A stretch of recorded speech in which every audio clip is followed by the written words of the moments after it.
Good afternoon. Good afternoon. Good afternoon. Good afternoon. We are here, and once again, it is our great pleasure to be in your reality. Just for the record, we'd like to start off by thanking all of you from Europe and Ireland and wherever you've come from various corners of the galaxy as well, to gather together here in the Oceanside Resort, Malahide, in the Grand Hotel, perfect name for a perfect location, just outside of Dublin, Ireland. And we are fully intending to raise the vibration, to explain things to you, but to deliver energy to you so that you have a larger understanding of reality. Certainly to fulfill the title of the weekend, exploring or gaining and going to new levels of consciousness. That is a given. And most important, that we inspire you to elevate and improve the human experience. And that human experience will be elevated and improved through your own personal life by the decisions that you make, the things that you decide to do, and the things that you will improve upon, and the things that you do that are not great for you, that you will graciously lay aside. So, a little bit of background. The year is 2015, and the date is the weekend of the summer solstice. A magnificent time of year in the Northern Hemisphere. You are 1 day, 2 days shy from the longest day of the year. The sun moving far north, coming to the Tropic of Cancer, and creating a great disbursement of light. It affects your biology on a very deep level. And when you live in the Northern Hemisphere, the peak of light tends to activate the neural pathways, the cells of all life, of the plants, the animals, and of course you are within the animal kingdom, you are creatures as well. So you reach an excitement point. The cells within your body are very excited by the solar activity, and it is absolute perfect time to receive data and to get the bigger picture of who you are and why you are here. These are very important times.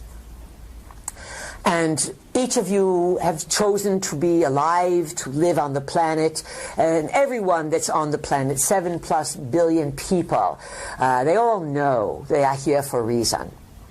Some people, let's say, come for different reasons, because some people really never get too far away from the planet. And when they die, sometimes they die in confusion and they come back in confusion. It is part of the soul's journey. You are connected to layers upon layers upon layers of greater intelligence. You are connected to, as our vehicle said, the Anunnaki, not simply by bloodline or by genetic engineering, which is you are multidimensional creatures, meaning that you have many versions of you. So, for example, the you that sits here in this room is unique unto your physicality, unto your biology, your personality, and your gender. On other locations, it would be similar. On Earth, you would have an identity, and yet in the non-physical realms, you would have way stations, let us say. Some call them oversouls, places where these various physical personalities would be part of a larger personality. Some call it guardians, oversouls. The names are simply names. They are labels. They are descriptions to help you understand something that is your birthright to understand. But the problem has been your interference. The genetic engineering that has happened to humans on the planet And then today, living in the 21st century, the ubiquitous, that means spread everywhere, like smooth peanut butter, not lumpy, spread smoothly everywhere across the board. The ubiquitous use of devices and things in the air that destroying your cognitive abilities, designed to confuse you, to distract you, and to quite clearly entertain you into the grave. Obviously, all of this is occurring for good reason. Good reason happens to be that in the biggest stories of the cosmos, it is well known that various junctures in time undergo rapid stages of evolution. And much of this has to do with the transmissions of energies that can be sent from places far, far, far from where you are now. And just to give an example, our vehicle was speaking to you about one of the Mayan calendars, the one that is called the long count calendar. And this long count calendar was designed by the Mayans 2,000 years ago or some such. But instead of starting the calendar in their then now, they started the calendar, this 5,125-year Mayan calendar, they started it around 3114, 3116, something like this, BC. And then, allegedly, it ended on December 21st, 2012. Now, how could these primitivos in Mexico figure this out? Well, obviously, they did not.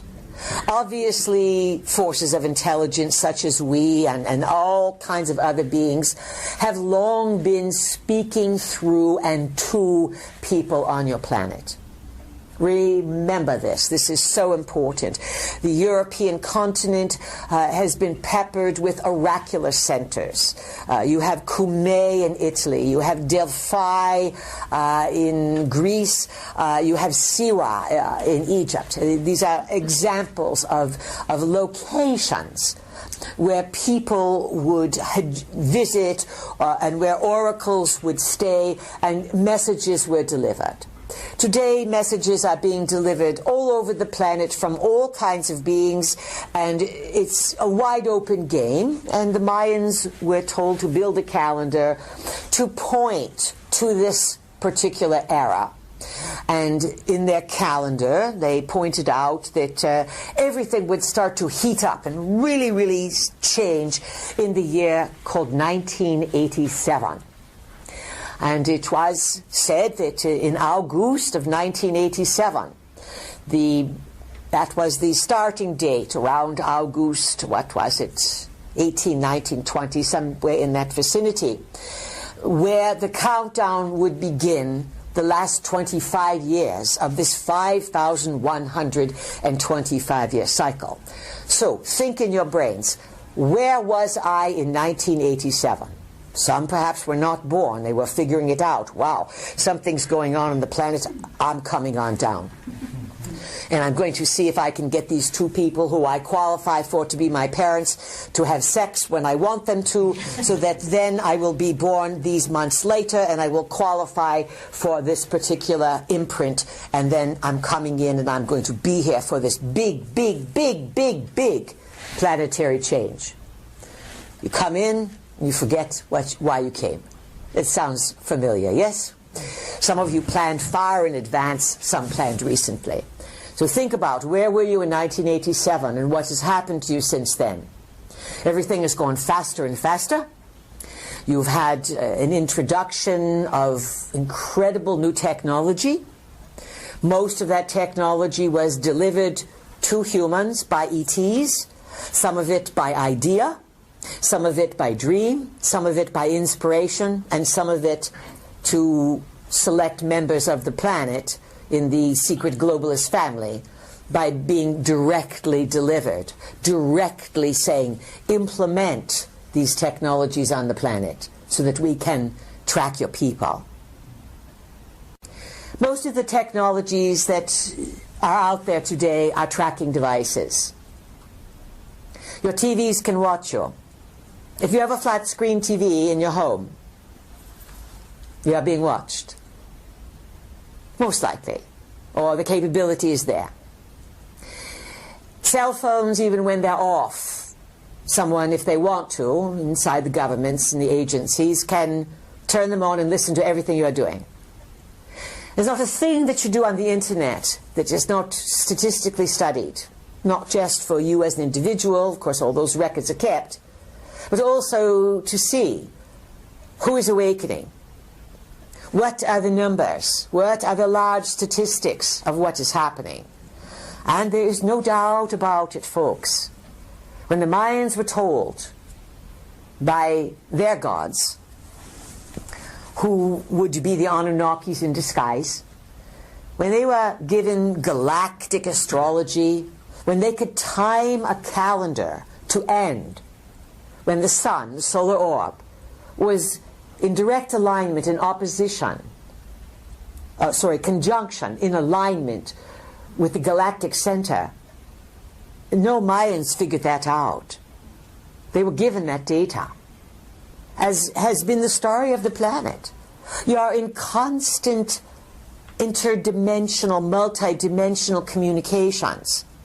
If more of your DNA was activated or switched on, and if more of your cranial capacity was in operation, you would be receivers of great amount of data. You would be more Anunnaki-like.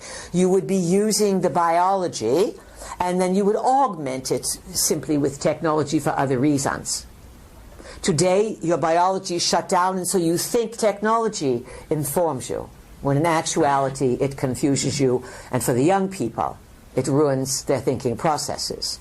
All right, that's out of the way. You understand that. Within all of that, the game is still on. We and many, many other beings have a deep investment for our own reasons in supporting your leaps in consciousness, in supporting you to go quickly but safely and somewhat slowly from your point of view to new levels of understanding the bigger picture of reality. And being able to switch on inside and tune in to use your body as your own cosmic radio, to get your own sources. This does not mean that you are going to start channeling per se. It means that if you wonder about something and you want it, you'll be able to use your biology to get ideas, to figure things out. This is encoded within you. Our vehicle explained to you a little bit of the Anunnaki story, the Sumerian text, the cuneiform, the tablets, all of this. The records are there. They're in stone. They are etched on clay tablets. They are there. But they are what the visitors want you to believe. And these visitors can be tricky because they are trapped in their own illusions. You have heard the expression, as above, so below. We guarantee you that the confusion that is going on the planet is filtered down from the confusion that's happening among overlords in the heavens. They are fighting. There have been fights using earthbound people and tricking them and taking them into space programs that are thousands of years in advance of the science that they are teaching in 5th grade, or even high school or college physics. You are being educated, your young people, with disinformation that is so antiquated, it's been old for a long, long time. And this is creating a lot of unrest, a lot of confusion, because, as our vehicle was explaining to you, there are parts within your biological being that have integrity, that want to know the truth, and that do know the truth. But the mind, the conscious mind, wants to battle with that. It doesn't understand always what's being birthed inside. And what's being birthed inside, quite simply, is something we call Enki's gift. Enki, the first son, but not the ruler of the planet, but the one with more compassion, he and his sister, she was originally called Ninma, and then she became Mami, and then she became Nin Hersog, Lady of the Mountain. But Mummy, the original Mummy, she was an Anunnaki, a half-sister of Enlil and Enki, and both of these brothers had children with her. So there you are going to get a large incestuous type of situation.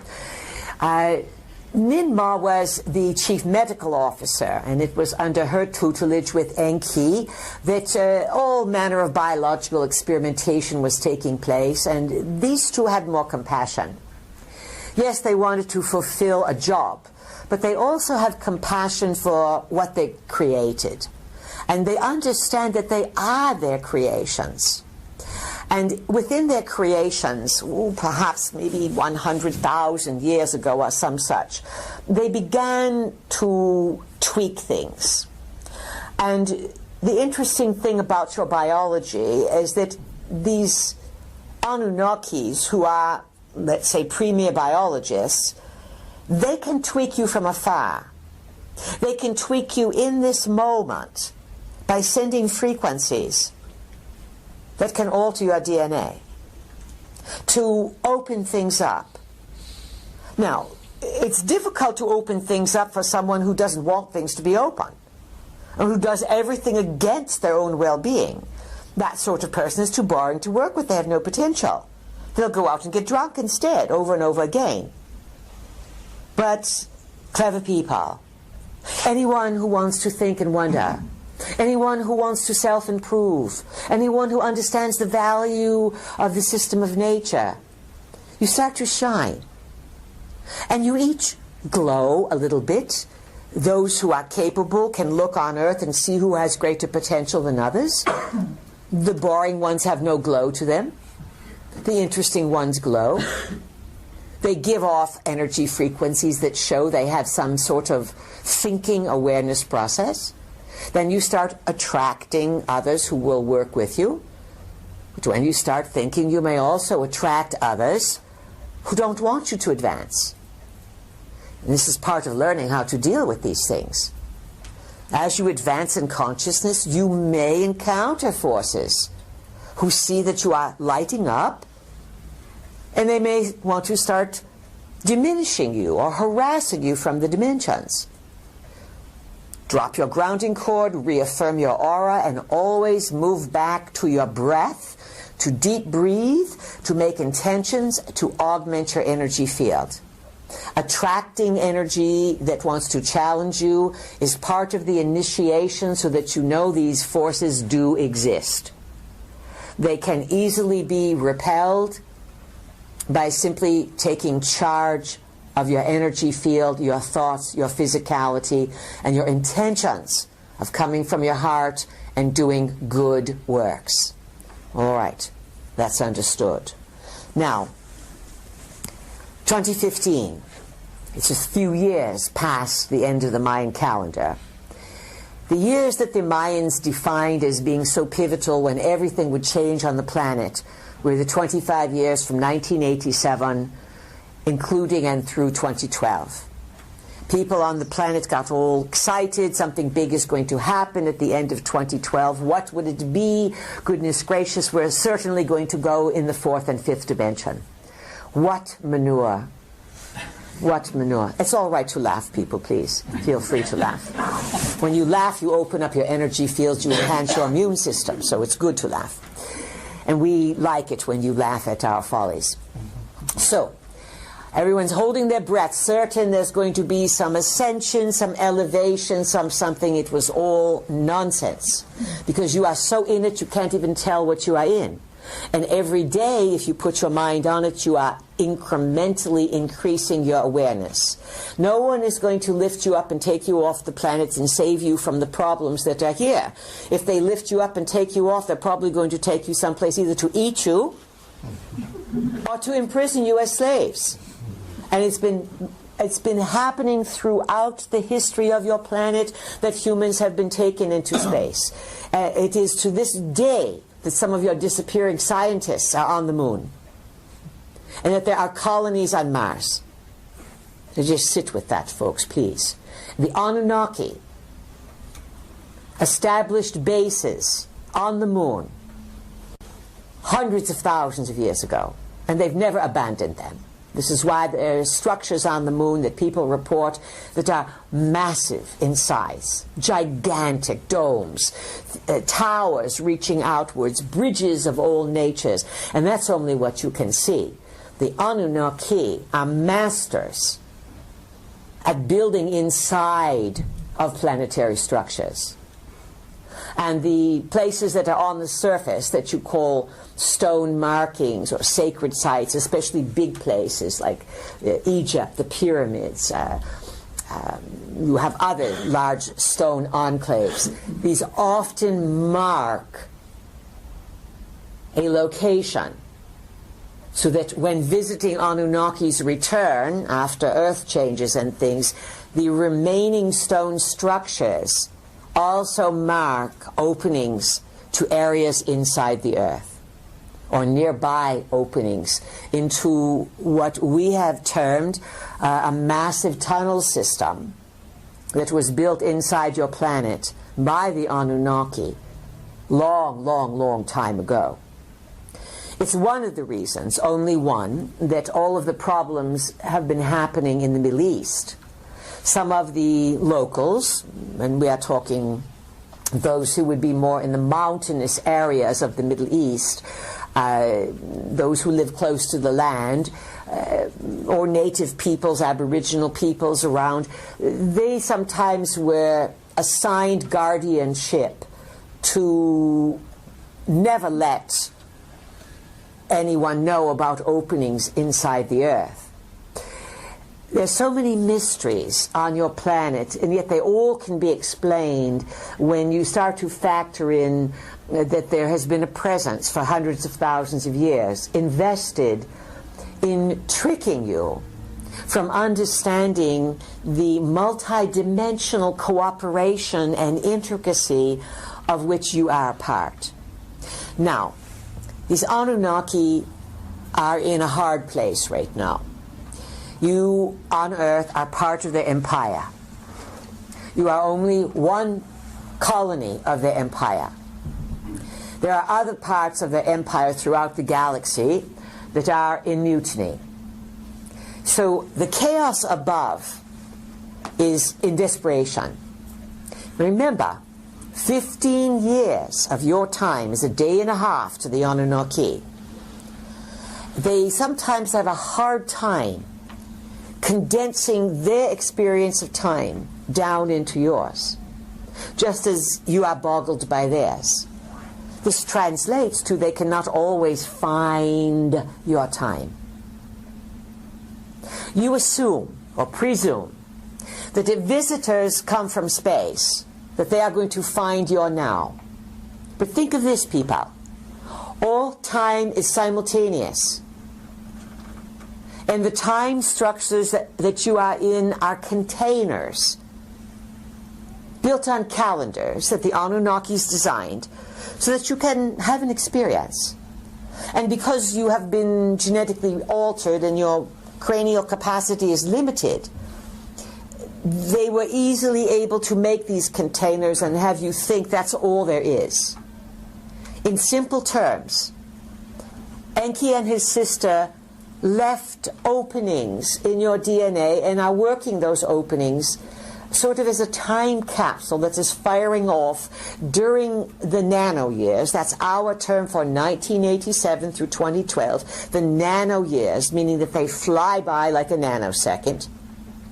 And the post-nano years, which is what you are in now. We call these years the changeover years, from 2013 through and including 2027, the biggest changes of your lifetimes. Magnanimous, absolutely mind-boggling. The changes of the nano years were the speeding of time and the intrusion of technology. Now, in these years, come the visitations, the mysteries, the stories. Everything starts to make sense. It is now time for all of the dangling participles, as they are called, the threads that seem to be unconnected, the pieces of the puzzle start to make sense. These are the most important years of your life. you will see the most dramatic changes. These changes were set into activation by some astrological configurations. Those of you who are astrologically astute may understand this, that since perhaps 2011 through and including this year, through March of this year, 2015, you had a series of 7 astrological squares between the planet Pluto and the planet Uranus. These effects, since 2011, have been breaking down and dismantling the planetary systems that are working against people. Unfortunately, you're going to see a lot of governmental and systemic collapse. The clock is ticking, the timer is on, and the Ponzi scheme has been the financial situation. And this is where you probably are going to feel it the most. It looks, and again, things can look a certain way and the probabilities can change because there's no one future that you are all in. Every time you change your mind, you change the way things come down. When you say to yourself, well, I'm not here for any nuclear explosions, I am not going to be in a destroyed reality. Well, guess what? You won't be then. Because there's so many choices. And yet when it's winter, you are not going to turn it into summer. Oh, you may for a few hours, but you are not going to change the seasons. But you certainly can change how and where you experience many aspects of your future. So, for example, if an economic collapse occurs, which really looks likely because all over the globe there's a lot of scuttlebutt. The Ponzi scheme has been, you've been trading pieces of paper, they're worth nothing. They used to be worth something, but now they are worth nothing because someone in the back room keeps rolling out more and they're backed not by any kind of precious gold. There's nothing valuable to back them. And your currency could be backed by diamonds, emeralds, anything. Anything it is great value could be kept in one place and then papers distributed, but that's not how it is. Now remember, any financial system knows that it's going to be the most powerful system if it is backed by gold. And the U.S. used to be the big gold reserve currency, the dollar. The U.S. is going to go belly up. It is going belly up. And when the U.S. goes belly up, some of you say, oh good, they deserve it. That's fine. But it's going to affect the entire globe. It's going to break the back of world economy. And it looks as if it is going to be the Chinese with their renminbi and their yuan and their 30,000 tons of gold that they've just announced they have. It's going to be a huge, huge switch. The euro, of which you use here in Ireland, is in just as much trouble as the US dollar. It looks as if, friends, it's a matter of time. Because there are some things you can change, but when something is worthless, it's not going to be propped up forever. So we are giving you a big heads up. There are strong indications that the next economic collapse is probably sooner rather than later. And it's being put off because when these collapses occur, they don't suddenly catch everyone by surprise. They are planned. Because insiders pass the word and they say, oh, time to get out. We're giving you 2 months. Sell your stocks. Buy up precious metals. Put your houses on the market. Get top dollar because there's going to be a crash coming, and when it comes, it's going to make the crash of 2008 look like it was a preschool bow-tying party. We are giving you heads up that things that start to occur could really set things into motion. It's going to be interesting, very interesting. Do not invest in fear. And certainly do not lead with ignorance. Lead with intelligence and do not be afraid of what you know. And do not let those in ignorance dominate your mind. If someone insists on being uninformed and ignorant, let them go. Spend some time with them, but do not waste this precious lifetime, dear friends, in arguing with those who refuse to grow. Seek out greater understanding and seek out good times. You think, why? How could I have a good time if all these things are happening around the world? When you get together and you walk by the seashore, when you visit the old stone sites, when you pack up a picnic, when you get together in the pub and you cheer and you toast to activating the DNA, this is you taking charge of your lives. And whether you are going to change the planet, that may be in question, but you are certainly going to enhance your soul's experience for why you have come here. And as our vehicle explained to you, you change your life. You cannot help but changing and influencing the lives of those around you. All right, that's our opening introduction.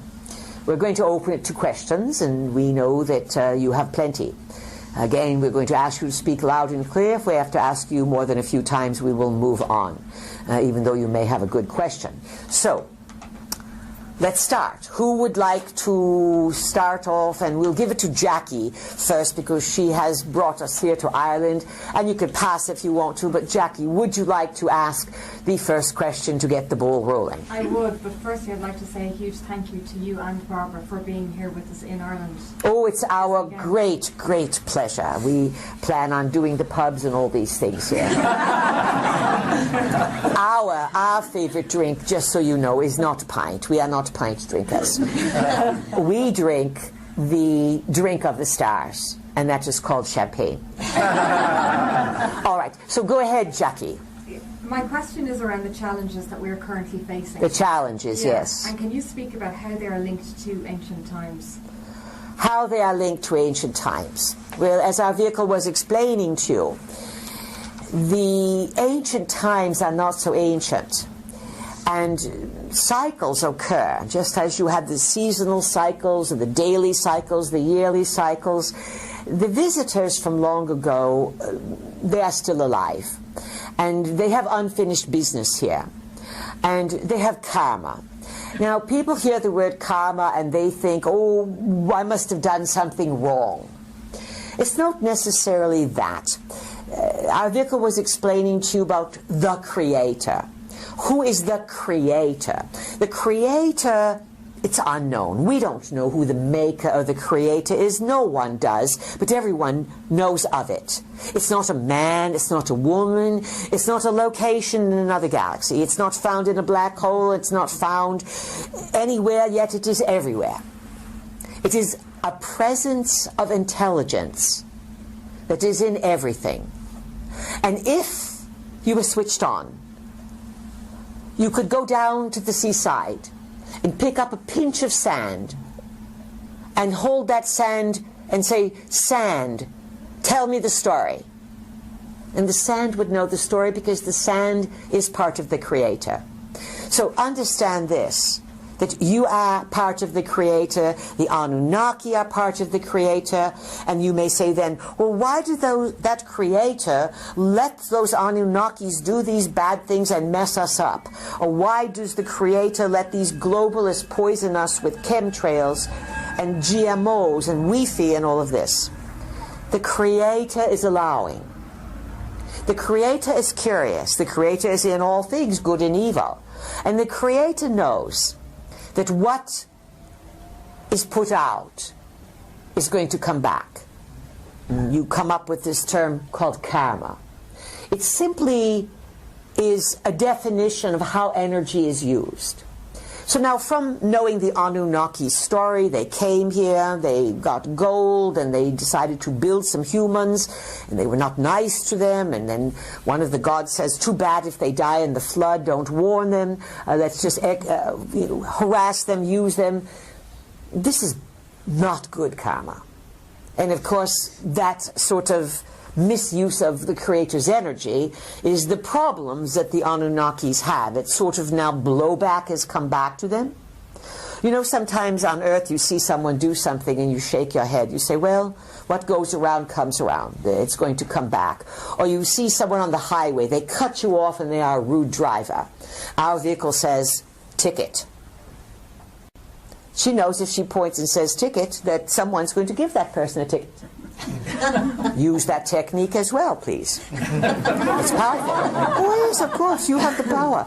This is a little wand, the finger, you know. Well, the finger is definitely a wand. So you don't want to point it at someone to lecture them. But if someone does something out of harmony, then you can say, ticket. Or you can look at a world leader and say, karma now. You understand the power we are talking about? It's not being violent, it's simply calling it for as it is. So, challenges and how it's connected to ancient times. These Anunnaki are into it past their eyeballs, because what they have set into motion is coming back on them in such confusion. You are feeling it on Earth. The world leaders are all out of integrity. You haven't had a good person in charge in a long, long, long time. The people that are in charge of your world are corrupted by either monies or sexuality. Money corruption's all right. But nobody makes a big deal about someone if they've stolen billions of dollars. So they're not highly blackmailable. But sexual indiscretions, sexual secrets, sexual deviations, someone putting on the tap dance on Sunday, but Sunday night working with the cult underground, highly desirable for a world leader. Why? Because then that person has to do what they are told. And every powerful person on the planet is answering to someone above them, either a physical or a non-physical. This is the nature of how this is. Who is it? It's all manner of connections, all manners. In Europe, you have the Rothschilds. They've long been Red Shields. They've long been connected to the occult and receiving data through the dimensions, and they will do anything to have power. Wars, money, drugs, chemies, pharmaceuticals. It's all about money and corruption and rulership. All this is coming to a conclusion. This is how ancient times, the karma of ancient times, is all winding itself down. On the other hand, you have handfuls. That's not exactly the right term, but you have a lesser number of people on the planet who are being given inspiration and solutions.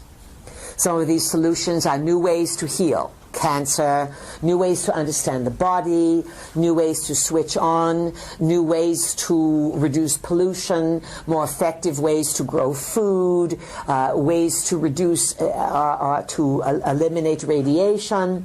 You have this control of chaos, and then you have this rising of good people, of good intention, who see, maybe don't always understand completely, but they see and they're being helped, so that all of humankind, or those interested, their experience can be elevated.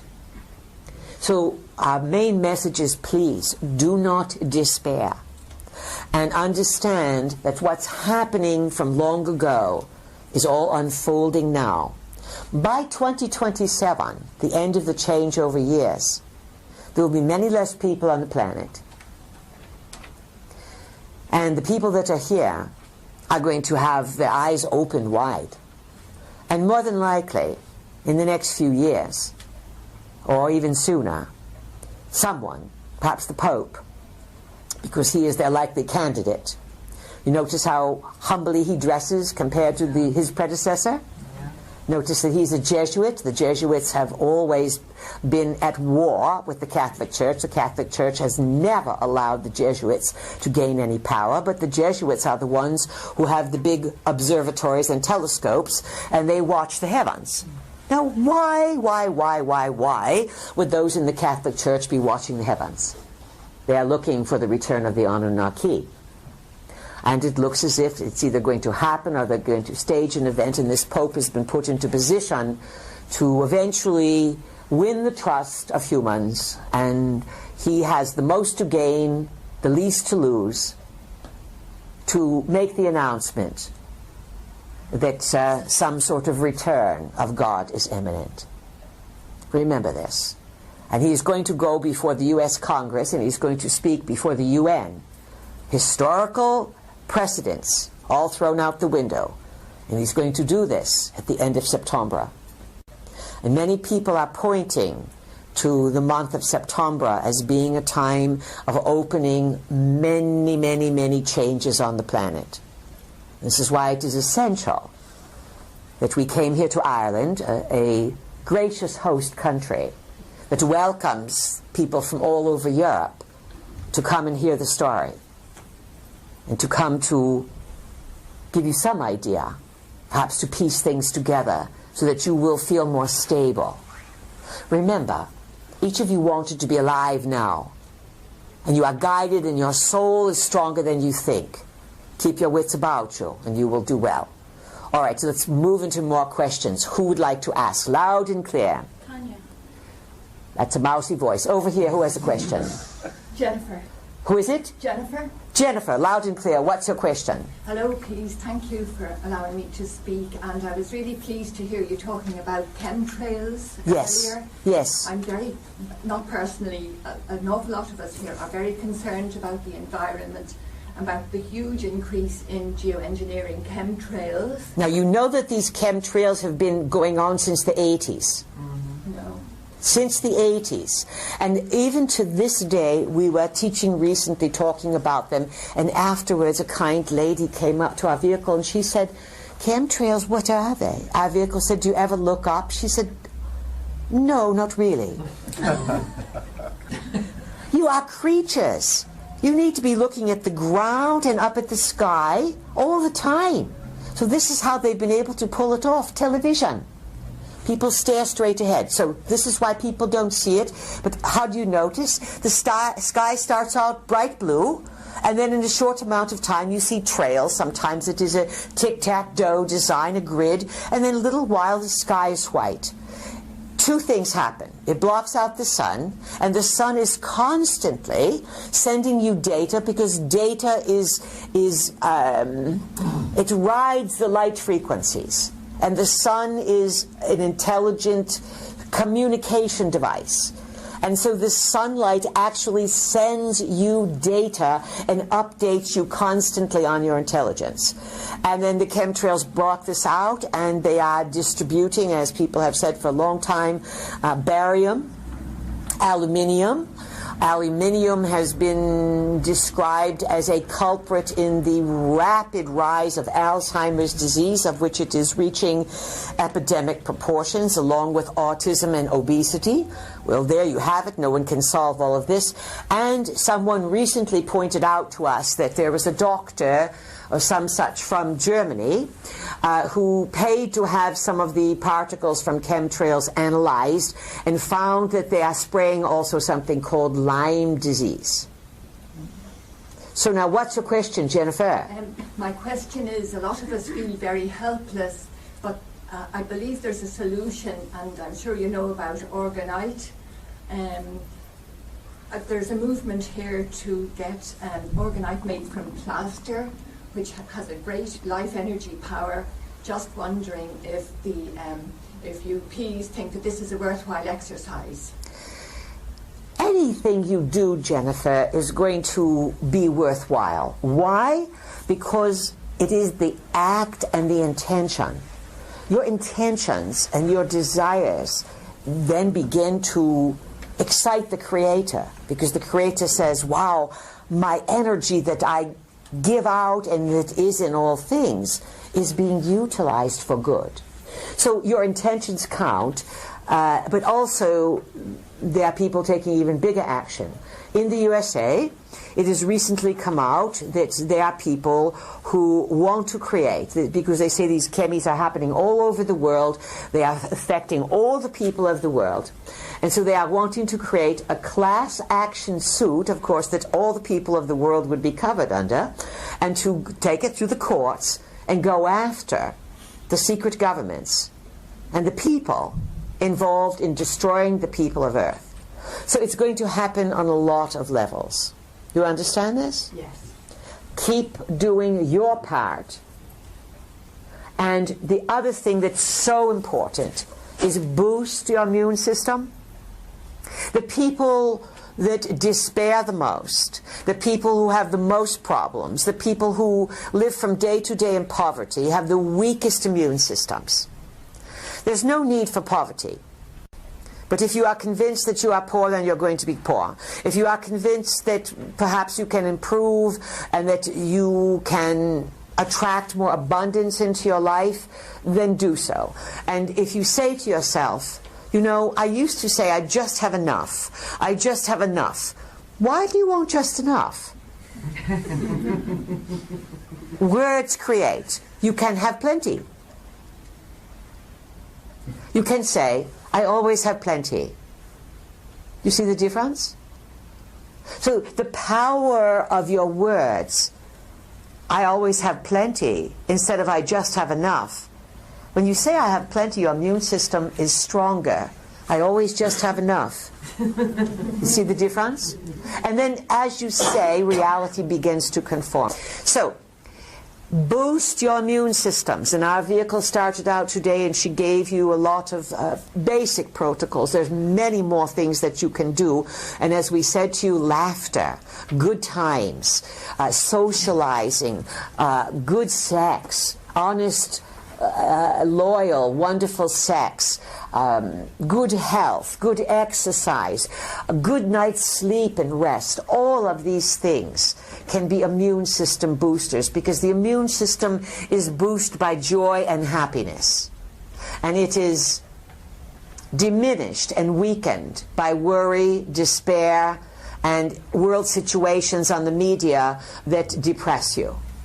So much less media also. Or if you look at the media, say, I wonder why they want me to believe this. I wonder why they want me to think this. Then that does not diminish the immune system so well. And that's the best thing you can do, is to boost the immune system. And understand inventiveness, genius is happening now. And it would happen for a lot more people if they would get rid of their devices and go out into nature more. This is Uranus, the electrifying planet of mass awakening, and it is in the sign of Aries. Don't tell me what to do. So you have this sign of genius in this sign of independence, new beginnings. It can create a lot of violence, a lot of anger. That is why you have all these people revolting and shooting and killing, and they're losing it, and they think the only way to get what they want is to destroy. Please understand, you do not have to destroy to win. You do not have to destroy to get what you want. You simply sort of build probabilities around those who want to play in that sandbox. Who has a question? On this side of the room now, loud and clear. Tanya. Tanya, welcome. How are you doing? What's your question? I've got a quote from your book. Geometry is a form of intelligence that takes place after sound. Don't quote the book. Talk to us, please. Can you explain that fully, and how can we use the knowledge about the relationship between sound and geometry to empower our lives? Well, if you understand geometry, you can understand the dynamics of building. And building comes out of having a system of weights and measures and numbers, all of which the Anunnaki delivered to the planet. You have heard of perhaps Hermes, or Thoth. These two beings are one and the same, and they really are another name for an Anunnaki son of Enki. This is the side of the room that was Enki's family, and this is the side that was Enlil's family. Enki had a son that he named Ningishzida. That is N-I-N, then Gish, like Gilgamesh, but Gish, G-I-S-H-Z, Z-I-D-D-A. Ningishzida. He was also known as the winged serpent, beloved son of Enki, Thoth Hermes, genius extraordinaire. He builds the systems of weights and measures, builds the calendars, the time, so that civilization can develop on Earth. Many things on Earth, well, look at your buildings. You cannot have architecture if you don't understand angles. And that is geometry. And there's a lot that happens between the angles. If you go to perhaps a igloo or a dome, it's very different than in a rectangular or square building. So sound is a way of power. And here's an interesting exercise for you. We gave it to people from long ago. Oh, not so long ago, a few years ago. We said, Anu is the chief god in heaven. He's the one that Enlil and Enki and everyone answer to, Anu. And his name is everywhere. Everywhere, and you say his name all the time. And even people speaking other languages have his name in their language. And it is the A-N, and sometimes it is backwards, it is N-A. Some of you might right this moment look to see if you have A-N or N-A or A-N-U in your name. We gave people an assignment, and we said, we want you to come up with 22 words that have An or Anu within it. And as you start looking for these words, I found this one and this one and this one, especially in the English language. January, there you have it, A-N-U. Luna, there you have it backwards. And you start understanding that as you say these words with Anu's name in them, you are constantly energizing the presence of this being, because these beings gave you language. And then there was the splitting of the languages, as you know from the Tower of Babel situation, where it appears that one of the Anunnaki wanted to overthrow the other Anunnaki and build their own missile site. He said, you think that you own heaven? We're not going to get stuck on earth. We are Anunnaki too. We are going to build our own missile center. It's going to be our Tower of Babel. We are going to build it in Babylon. I don't care about you, Enlil and Enki and Anu. This is Marduk now. And lo and behold, God said, we can't have this. We can't have this. We can't have everybody building missile sites into the heavens. They'll get up to where we are. There will be too many problems. We own heaven. You have to go through heaven according to our protocols. And we'll set those protocols up in religions, but we will not let you take your rocketry up there. Hence, we will confound the languages so that you can't figure out what we are doing. Start to make sense, folks? The power of sound, the power of words, the power of numbers. Who else has a question this side of the room? Georgiana? Who is it? Georgiana? Cannot understand you. Someone else. Loud and clear. All right, this side of the room. Who has question? Loud and clear. It's Roy here. Who is it? Roy? Roy, yes. Loud and clear. I wish to ask what you consider the best source of information on cosmic and universal laws and laws of creation. The best source? Yes. Aren't we giving you good data? Who else has a question? This side of the room. I have a question. Yes, you are? My name is Falco, my piece. What is your name? Falco. Falco. Yes. All right, question. My question is, in all these... Can they hear you in the back of the room? In all these big cosmic events that are happening now and that you are talking about, what is really the role of the human beings? What is really the role of the human being in the midst of all of these great cosmic events? Brilliant question. You, as humans, can help heal all of this empire building by the Anunnaki that have confounded and limited the growth of many life forms. Some people say you are slaves.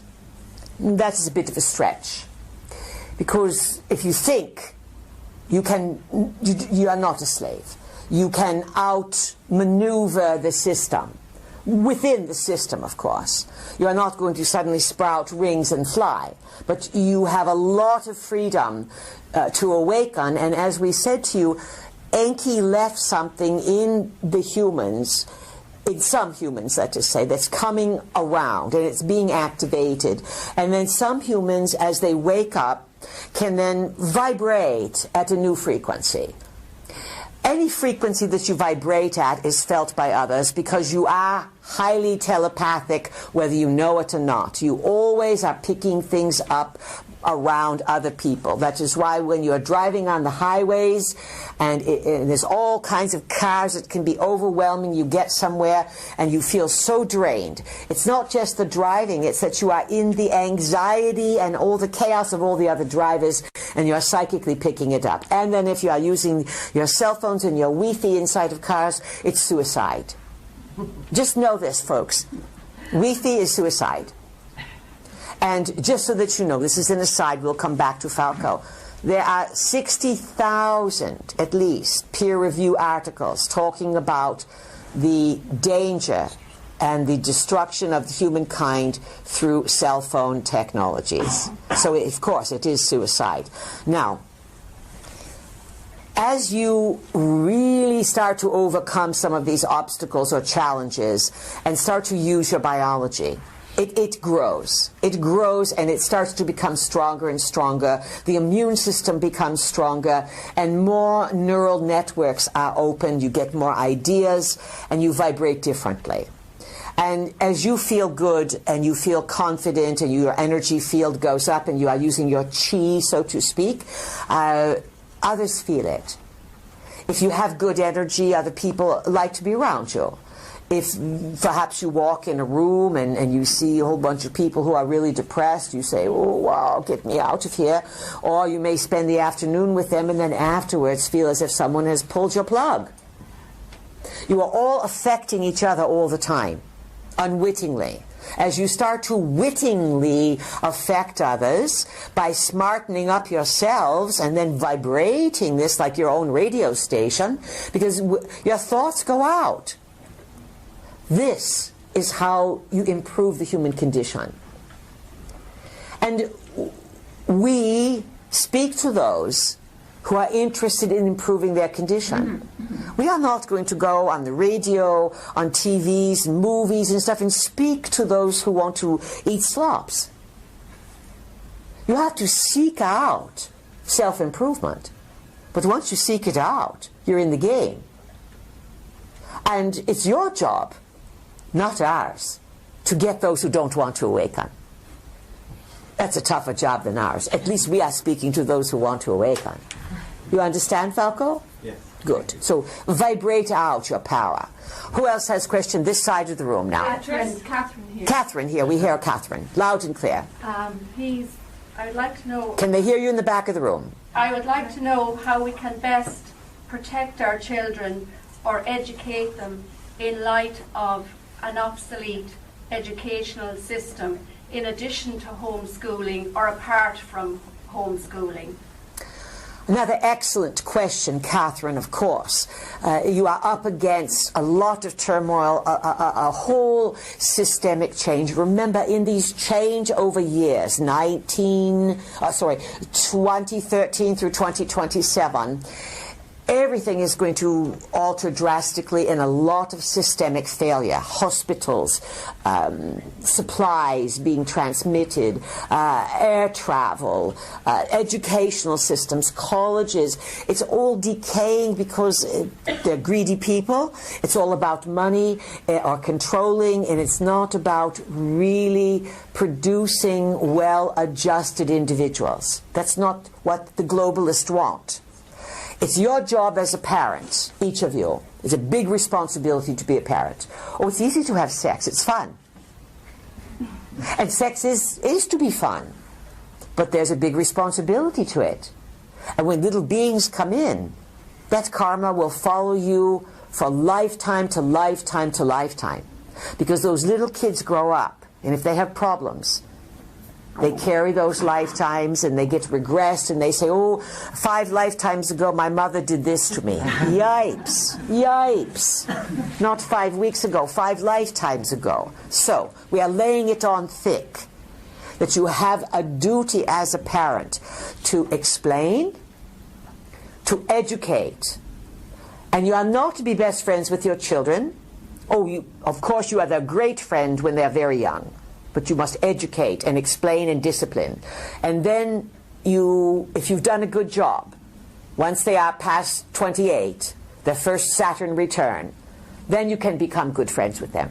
Because then it's time for you to zip it and to not dominate too much advice. The parental days are over. You do not turn to adult until you are 28 years old.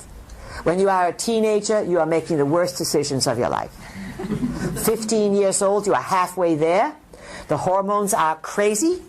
They are raging. Everyone go back to 15 and think of a very bad decision they made. Yipes, right? And how long did you pay for it? Sometimes it's still there. Forgive yourself for being stupid.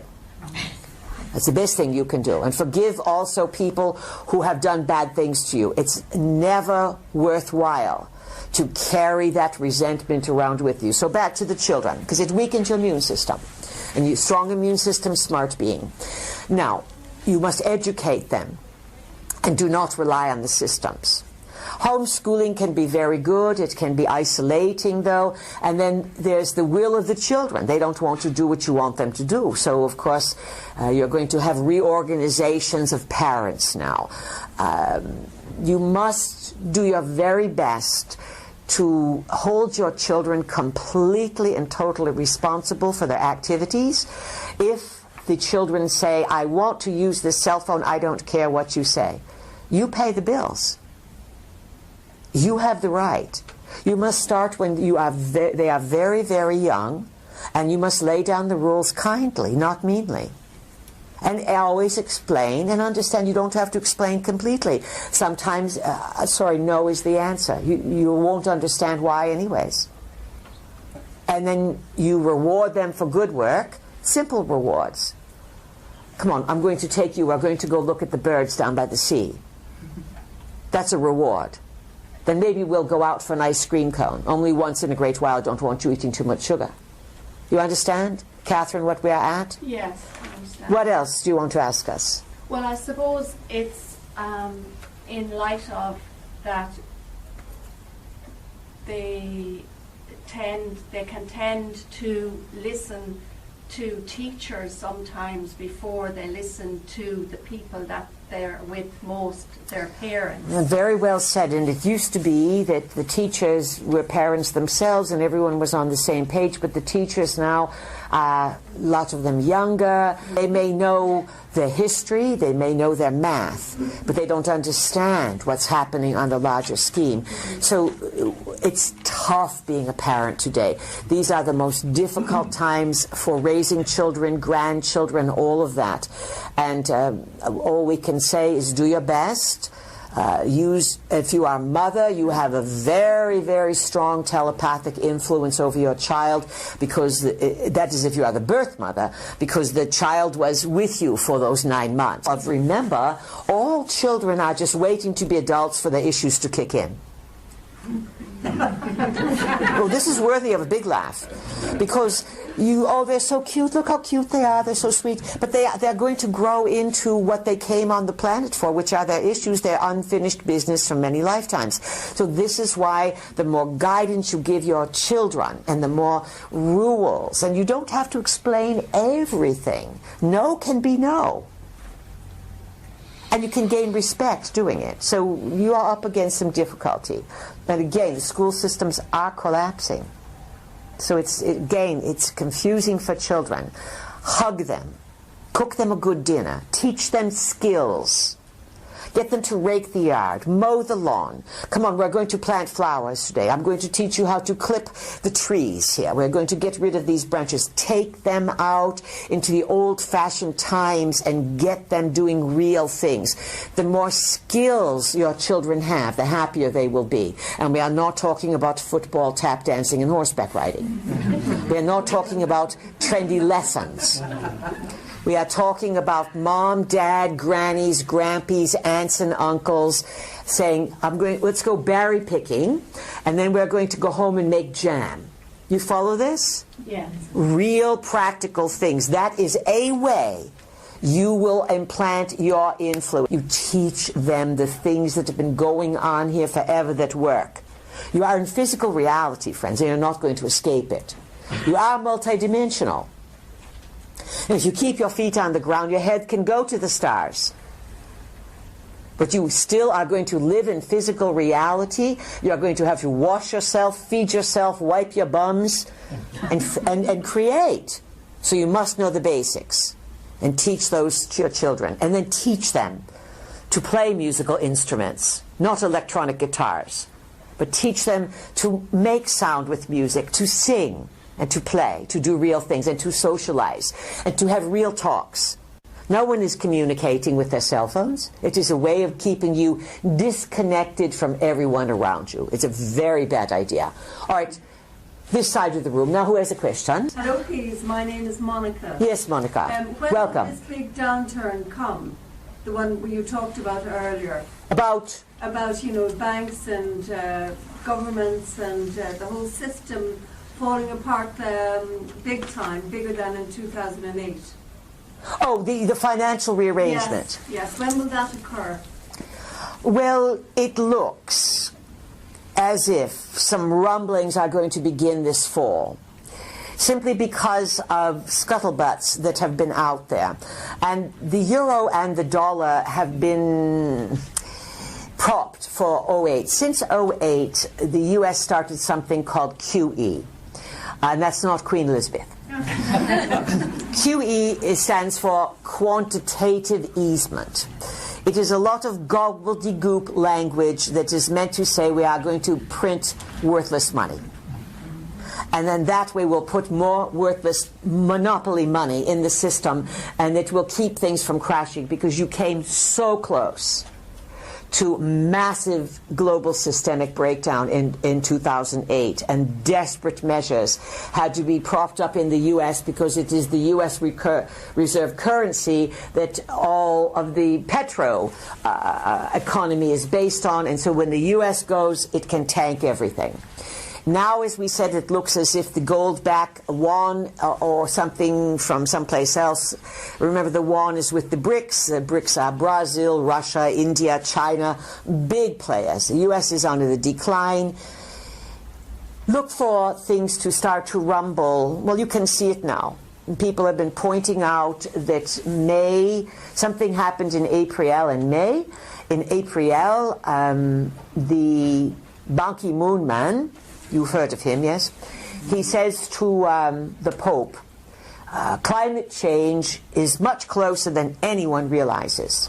Then a few weeks later, Mr. Obama, he starts squeaking like a duck. Climate change, climate change, climate change, climate change, climate change. This is a warning. Climate change is code. Climate change is code is that it's coming down, and it's code, perhaps, for big things coming from space, perhaps return of Anunnaki, just as nuclear is code for ET issues.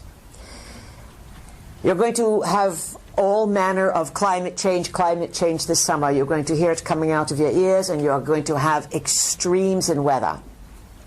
And you already had it this year. Hot when it's not supposed to be hot, cold when it's not supposed to be cold. You experience it locally, but it's happening all over the globe. Some of this is the result of weather wars, which has been around for many decades. And some of it has just been so much screwing up with the jet stream and attacking various countries, making it rain at times, making it dry, drought, snow, weather. It's all going on. And this is Earth-based. But just imagine the kind of weather control the Anunnakis have. This is starting to create disruptions everywhere. Rather than sending troops in, it's very easy to send the weather in.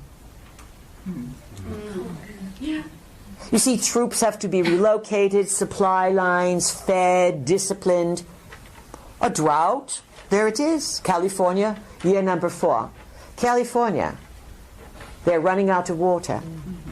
Buenos Aires, the faucets are dry. Brazil, it's next, running out of water. California, 4th year on the drought. The intake, the water is getting below the intake valves.